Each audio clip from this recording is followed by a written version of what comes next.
태초에 하나님께서 천지를 창조하셨습니다. 하나님의 창조는 지금도 계속되고 있습니다. 하나님은 만물을 새롭게 하십니다. 언제나 새롭게 하시는 하나님께 우리의 소망이 있습니다. 우리는 하나님이 새롭게 하시는 세상에서 살아갑니다. 그래서 우리는 새롭게 되어가는 존재입니다. 그렇게 우리는 하나님의 기쁨이 되어갑니다. 바라기는 하나님의 기쁨이 된 것이 우리의 가장 큰 기쁨이 되기를 바랍니다. 영원을 사는 우리가 지금 현재에 진지하고 성실하기를 소망합니다. 오늘 본문에 보면 새 하늘과 새 땅이 등장합니다. 복음성 가운데 이 제목을 가진 복음성 찬양이 있습니다. 신현미라는 시실 가수가 부른 찬양인데 새 하늘과 새 땅입니다. 제가 가사를 한번 그대로 읽어보겠습니다. 새 하늘과 새 땅. 내가 새 하늘과 새 땅을 이제 보오니 처음 하늘과 처음 땅이 없어졌도다. 거룩한 성 새 예루살렘 하늘로부터 내려오니 그 모든 것이 찬란하게 비추나이다. 하나님이 친히 그들과 함께 계셔서 모든 눈물을 그 눈에서 닦아주시니 다시는 사망이 없고 애통함이 없으니 주가 만물을 새롭게 하셨네. 아멘. 주 예수여 오시옵소서. 주 예수의 은혜가 모든 자에게 넘치게 하소서. 아멘. 주 예수여 오시옵소서. 주 예수의 은혜가 모든 자에게 있을지어다. 요한계시록 21장, 22장을 풀어 쓴 찬양 가사입니다. 요한계시록 21장과 22장은 우리에게 새 하늘과 새 땅의 자세한 그림을 보여줍니다. 서두에 말씀드린 대로 창세기 1장에서 하나님은 하늘과 땅, 천지 만물을 창조하셨습니다. 창세기로부터 요한계시록 마지막까지 새 하늘과 새 땅은 성서의 핵심 주제 가운데 하나입니다. 새 하늘과 새 땅은 하나님이 통치하며 다스리시는 하나님의 나라를 가리킵니다. 그런데 오늘 읽은 이사야의 본문 말씀을 잘 보면 요한계시록에서 말하는 새 하늘, 새 땅과는 조금 다릅니다. 이사야가 말하는 하나님이 창조하신 새 하늘과 새 땅은 우리가 죽은 뒤에 갈 천국을 가리키지 않습니다. 사람들이 여전히 집을 짓고 농사를 지으며 자식을 낳아 함께 살다가 수명이 다하면 죽는 이 세상을 말합니다. 하나님은 이 세상에서 새 하늘과 새 땅을 창조하시겠다고 하십니다. 이 세상을 이전과는 아주 다른 완전히 새로운 세상으로 만드시겠다고 말씀하십니다.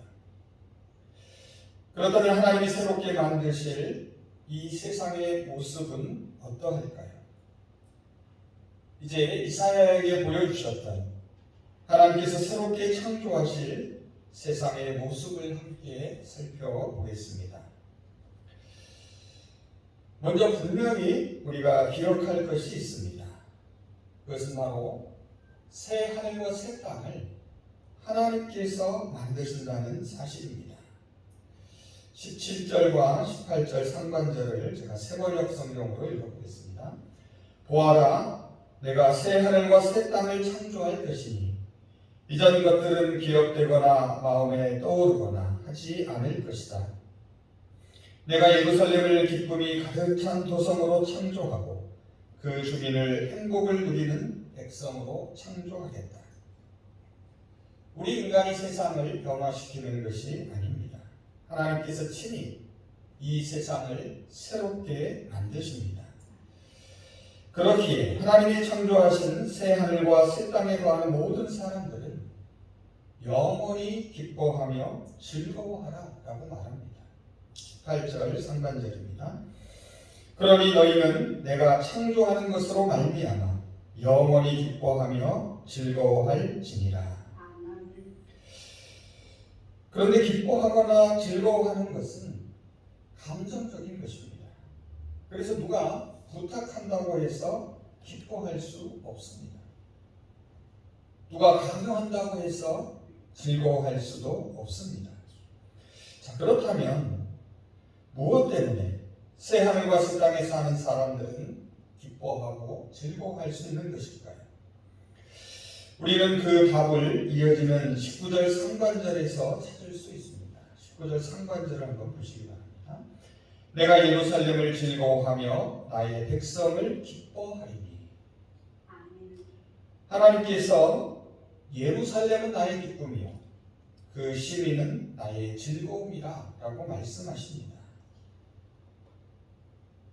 하나님의 기쁨이 된다는 이 사실이 그들에게 기쁨과 즐거움의 원천이 됩니다.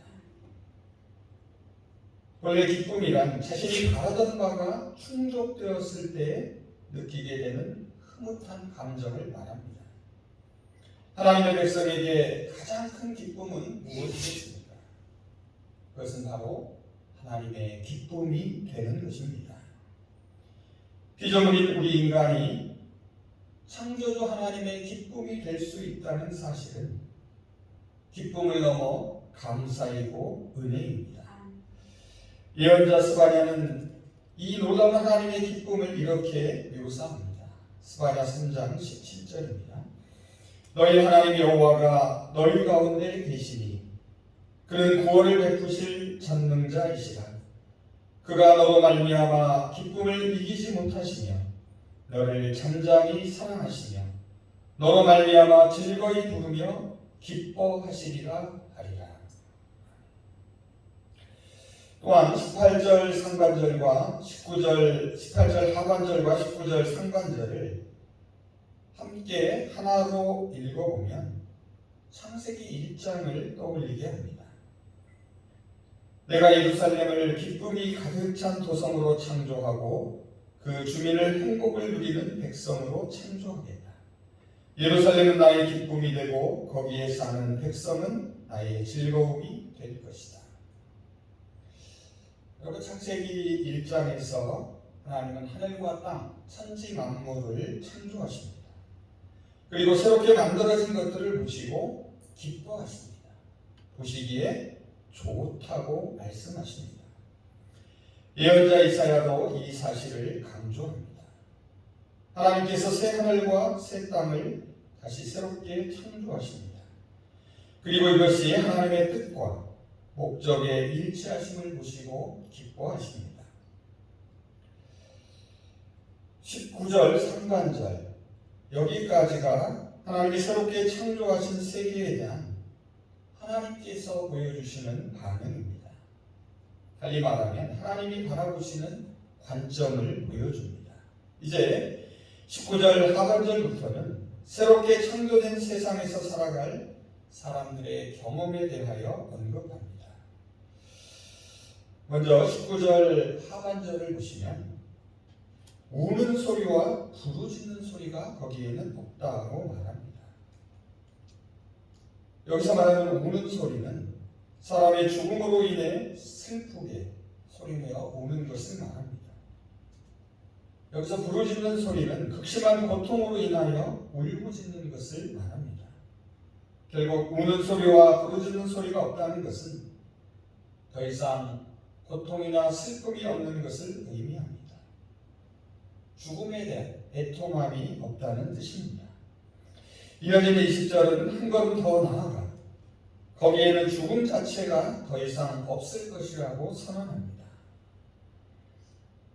우는 소리와 부르짖는 소리가 들리지 않게 되는 이유를 말해줍니다. 20절 상반절입니다. 거기에는 몇 날 살지 못하고 죽는 아이가 없을 것이며 수명을 다 채우지 못하는 노인도 없을 것이다.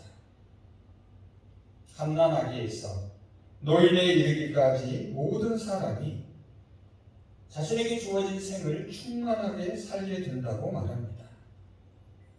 20절 하반절은 20절 상관절의 내용을 조금 더 분명하게 설명해 줍니다. 백살에 죽는 사람을 젊은이라고 할 것이며 백살을 채우지 못하는 사람을 저주받은 자로 여길 것이다. 무슨 말입니까? 100세까지 살아도 결코 장수한 것이 아니라는 말입니다.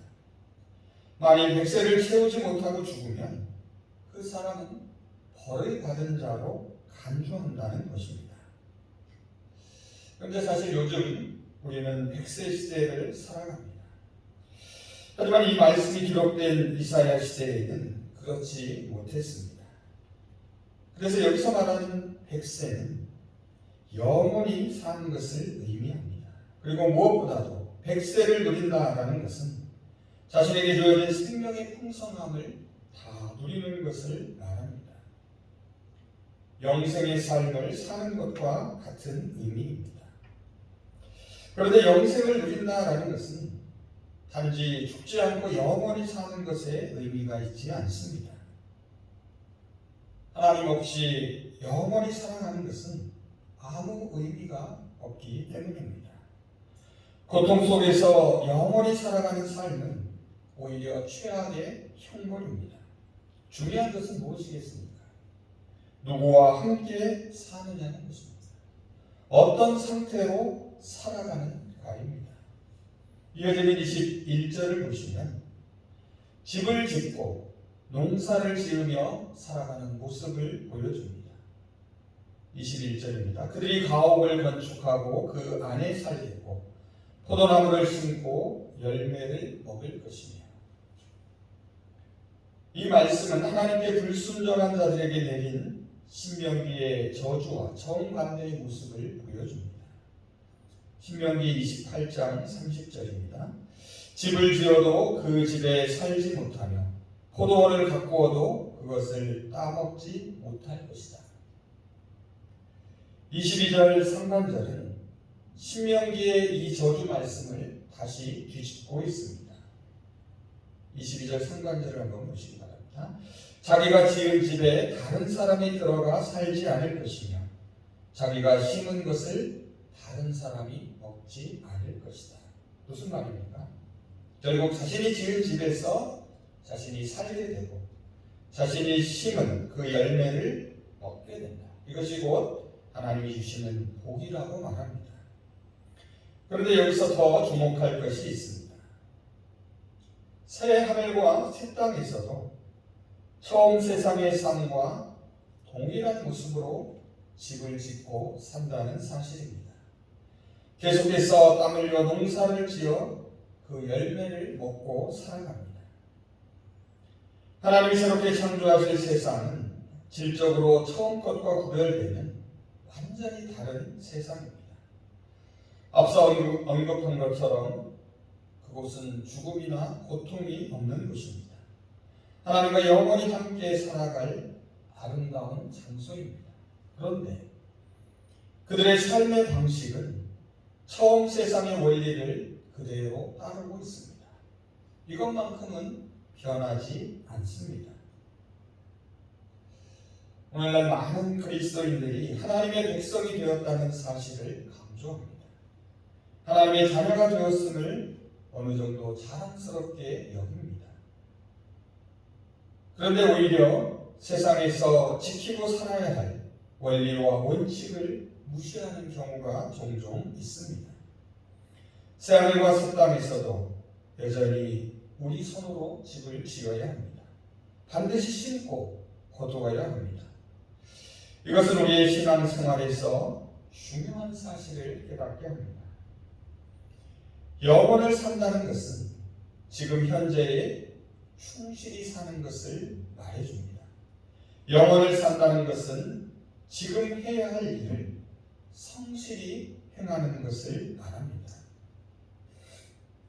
22절 하반절에서 하나님의 백성이 새롭게 창조된 세상에서 경험하게 될 일들을 다시 종합적으로 묘사합니다.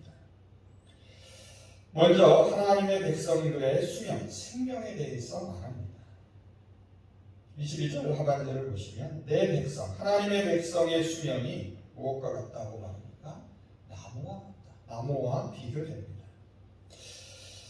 나무처럼 오래 살게 된다고 말합니다. 고대인들은 나무를 장수하는 대상으로 여겼습니다. 나무는 세상의 변화에도 당당히 그 자리에서 장구한 세월을 살아갑니다.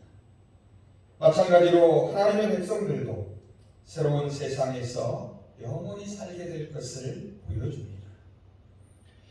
다음으로 하나님이 택한 백성들은 자신들이 수고한 일들을 누리게 될 것을 말합니다. 이것은 자신들이 수고하여 얻은 결과물들을 그것이 완전히 사라질 때까지 사용하게 됨을 뜻합니다. 하나님의 말씀에 대한 불순종에 따른 저주 중에 하나는 사람이 자기의 수고로 얻은 결실을 누리지 못하는 것입니다. 사실 죄가 들어오기 전에는 아담과 하와가 수고의 결실을 먹는 삶을 누렸습니다. 하지만 죄로 인하여 이 모든 질서가 깨어졌습니다. 혼돈과 무질서가 자리 잡게 되었습니다. 이제 이렇게 어그러진 세상을 하나님께서 완전히 회복시키십니다. 새로운 세상을 친히 세우시며 지키십니다. 이와 같은 삶이 하나님의 백성들에게 주어질 것을 약속하십니다. 23절 상반절은 앞선 21절에서 22절의 내용에 대한 또 다른 표현입니다. 잘 읽어보시면 반복하며 강조하고 있습니다. 한마디로 그들의 수고가 헛되지 않을 것을 약속하십니다. 23절 하반절은 상반절에 대한 이유를 제시합니다. 하나님의 백성들이 자신들이 행한 대로 복을 받아 누리는 것은 곧 그들이 여호와의 복을 받은 자손이기 때문이다 라고 말합니다. 그리고 한 걸음 더 나아가 그들의 후손들도 그들과 함께 있기 때문에 동일하게 복된 삶을 살 것을 약속하십니다. 여기서 우리가 기억할 것은 구원과 하나님이 주시는 복에 있어서도 공동체, 특히 가족 공동체의 중요성입니다. 그래서 다음 주일이 기대되고 기다려집니다. 온 가족이 함께하는 감사주일에 하나님이 예비하신 은총이 넘쳐나기를 소망합니다. 24절은 새로운 내용을 전개합니다. 잘 보시면 23절까지는 앞서 말씀드린 대로 새롭게 창조된 세상에서 하나님의 백성들이 경험하고 누리게 될 내용들이었습니다.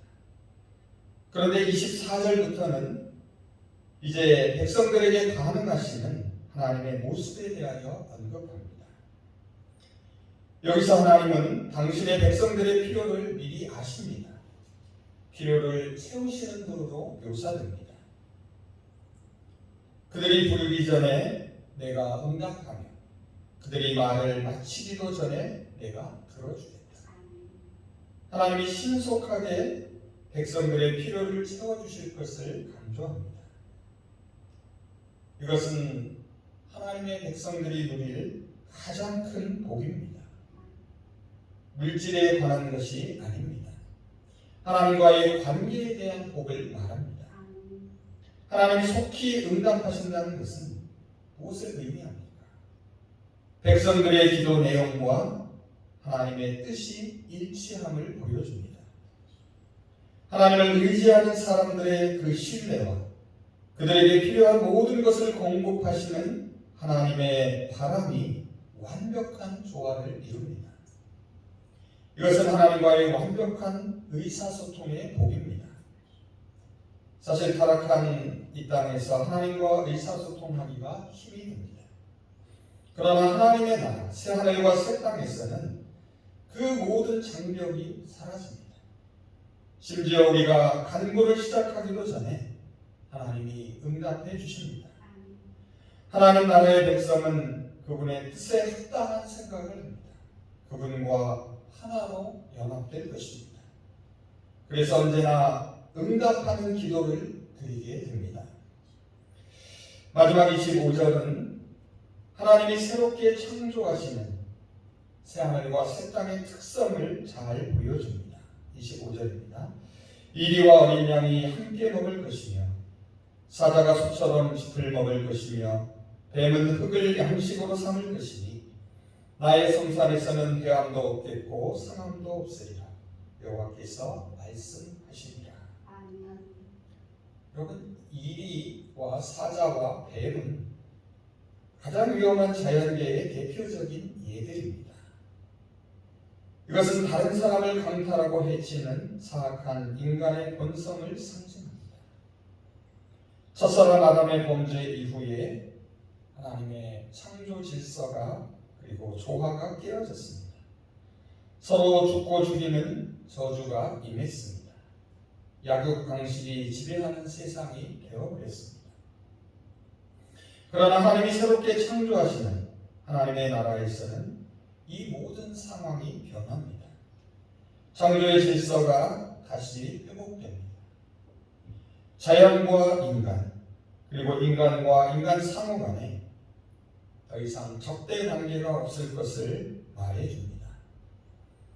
특별히 25절 하반절을 보시면 이러한 자연계의 창조 질서가 완전히 회복되는 장소를 뭐라고 말합니까? 하나님의 산상. 정확하게 번역해보면 나의 모든 거룩한 산이다라고 말합니다.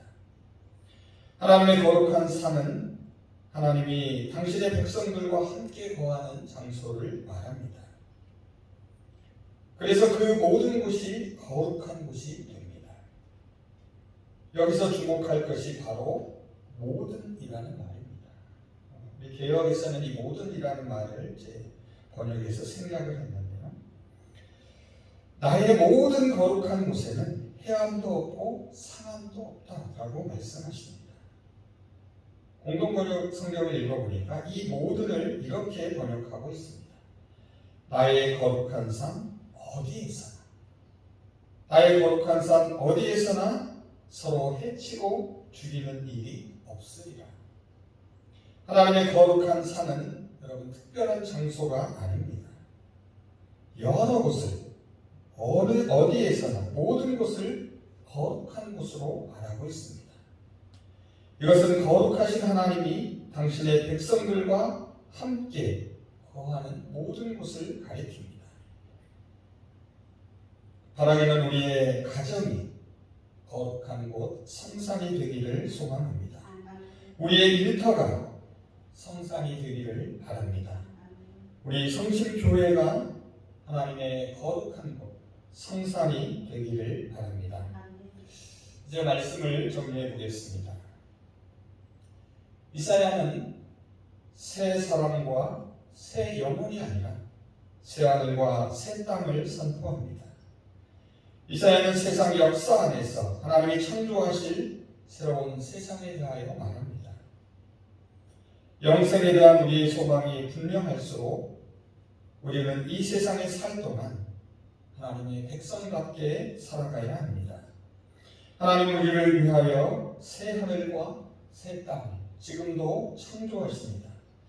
이사야는 하나님이 창조하실 새 하늘과 새 땅의 놀라운 모습을 예루살렘과 그리고 그곳에 거하는 하나님의 백성의 달라진 상황을 중심으로 묘사합니다.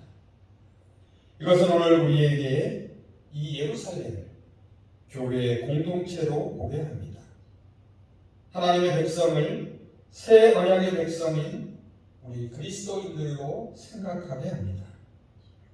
하나님 우리 성심교회를 기쁨이 가득 찬 공동체로 창조하십니다. 저와 여러분을 행복을 누리는 그리스도인으로 만들어 가십니다. 하나님의 기쁨이 된 것이 우리의 가장 큰 기쁨이 되기를 소망합니다. 그러기 위해서 우리도 하나님의 창조 사역에 동참해야 합니다. 우리의 기도가 하나님의 뜻과 일치해야 합니다. 이제 우리의 기도가 응답받는 기도에서 응답하는 기도로 변해야 합니다. 하나님이 창조하실 새로운 세상에서도 여전히 우리 손으로 집을 지어야 합니다. 반드시 심고 거두어야 합니다. 영원을 산다는 것은 지금 현재를 충실하게 사는 것입니다. 영원을 산다는 것은 지금 해야 할 일들을 묵묵히 하는 것을 말합니다. 지금을 영원히 산다는 것은 우리의 삶의 자리를 거룩하게 하는 것입니다. 우리의 가정이 하나님이 새롭게 창조하시는 거룩한 곳 성산이 되기를 바랍니다. 우리의 일터가 하나님이 새롭게 만드시는 성산이 되기를 바랍니다. 우리 성춘교회가 하나님이 새롭게 창조하시는 성산이 되기를 바랍니다. 다음 주일을 추수감사주일로 지킵니다. 하나님의 임재 가운데 온 가족이 함께하는 거룩한 감사주일이 되기를 소망합니다. 이제 이사야를 통하여 주시는 하나님의 말씀을 들으며 설교를 마치겠습니다. 보아라, 내가 새하늘과 새 땅을 창조할 것이니 이전 것들은 기억되거나 마음에 떠오르거나 하지 않을 것이다. 그러니 너희는 내가 창조하는 것을 길이길이 기뻐하고 즐거워하여라. 보아라, 내가 예루살렘을 기쁨이 가득 찬 도성으로 창조하고 그 주민을 행복을 누리는 백성으로 창조하겠다. 아멘. 기도하겠습니다. 지금도 새 하늘과 새 땅을 창조하시는 하나님, 이 땅을 새롭게 하심으로 믿음의 공동체에 기쁨을 주심을 감사드립니다. 이 땅을 새롭게 하심으로 저희들에게 즐거움을 주심에 감사를 드립니다. 저희로 하나님의 기쁨이 된 것이 가장 큰 기쁨이 되게 하여 주시옵소서. 이제 저희로 하나님의 창조 사역에 기꺼이 동참하게 하시고 저희의 기도가 하나님의 뜻에 합하게 하시며 언제나 응답하는 기도를 드리게 하여 주시옵소서. 기도하면서 지금 저희가 해야 할 일들을 성실히 행하게 하시고 영원을 산다는 것은 지금 현재를 충실하게 사는 것임을 잊지 않게 하여 주시옵소서. 저희의 모든 삶의 자리가 가정과 일터와 믿음의 공동체가 하나님이 새롭게 창조하시는 거룩한 곳 성산이 되게 하여 주시옵소서. 예수 그리스도의 이름으로 기도합니다. 아멘. 같이 찬송가 330장 하면서